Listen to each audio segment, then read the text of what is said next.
আমাদের ঠাকুর আমাদের তাই শিখিয়েছেন। ঠাকুরকে নিয়ে চলতে গেলে ঠাকুরের চলায় চলতে শিখতে হয়, ঠাকুরের গলায় বলতে শিখতে হয়।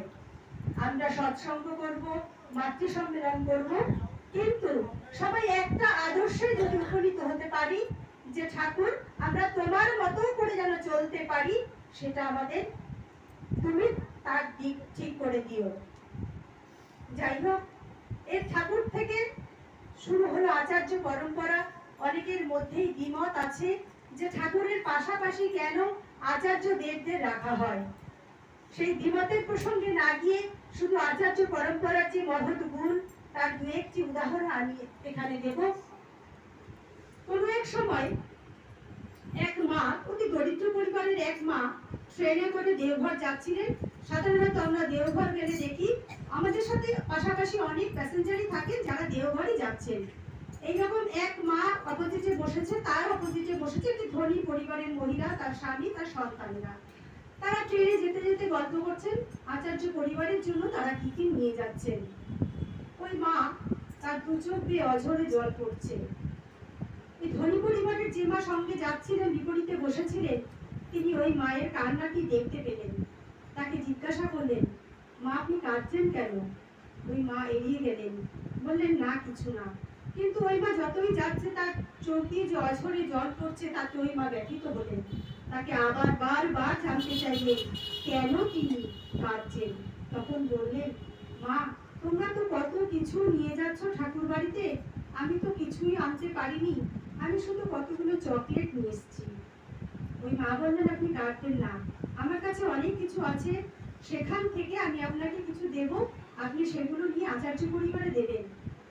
সেখান থেকে তিনি দু এক প্যাকেট ক্যাডবেরি সেলিব্রেশন এবং বড় কয়েকটি চকলেট, দামি বিদেশি চকলেট ওই মাকে দিলেন। মা দেওঘর পৌঁছলেন, ঠাকুর পরিবারে ওখানে গেলেন, গিয়ে তো বসে আছেন। যখন নিবেদন হচ্ছে, মা সেই বড় চকলেট এবং ক্যাডবেরি সেলিব্রেশনের প্যাকেট তৎকালীন বর্তমান আচার্য দেবের পিতৃদেবের হাতে তুলে দিতে গেলেন। তখন তিনি বললেন, মারে তুই এত বড় চকলেট এনেছিস, তোর ব্যাগে কি কোনো ছোট চকলেট আনতে পারলি না ব্যাগে ভরে? ওই মা তখন আনন্দে বললেন, আগে আমি এনেছি। বলে তুই সেখান থেকেই আমাকে একটা দে, আর এই বড় চকলেটগুলো বাবাইকে গিয়ে দিয়ে দে। ছোট চকলেটটি তিনি হাতে করে নিলেন, নিয়ে পাঠিয়ে দিলেন বর্তমান আচার্য দেবের কাছে।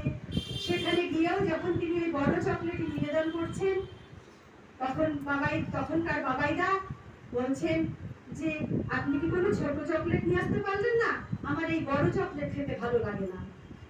মা আবার খুশি হয়ে তাকে ছোট চকলেট দিলেন। বড় চকলেট তো তখন অবিনবাবু ছোট, বললেন তুমি অদিনকে গিয়ে দিয়েছো। অদিনবাবুর কাছে আনন্দে সেই মা গেলেন।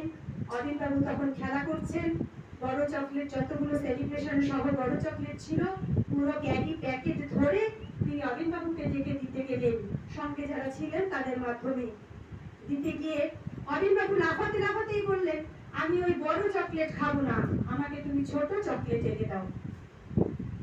মা আনন্দে আত্মহারা হয়ে রেডি করে আনা যে যতগুলো ছোট চকলেট ছিল সব কটা তাকে দিয়ে দিলেন। এবার অবিনবাবু ওই বড় চকলেট গুলো নিয়ে বন্ধুদের দিয়ে বললেন, তোরা এগুলো সবাই মিলে ভাগ করে খা। তার মানে কি, বংশ পরম্পরায় আচার্যদেব ঠাকুর বংশ পরম্পরায় আচার্যদেবের মধ্যেই লীলা করে যাচ্ছেন। তারা অন্তর্যামী, আমাদের মনের কথা তারা অনায়াসে বুঝতে পারে। আরো একটা কথা বলি, আচার্যদেব বর্তমান আচার্যদেব একদিন বসে আছেন, কলকাতার একজন বিখ্যাত ডাক্তার, তিনি তার বিবাহ বার্ষিকী উপলক্ষে ঠাকুর বাড়িতে বেড়াতে যান। সেখানে গিয়ে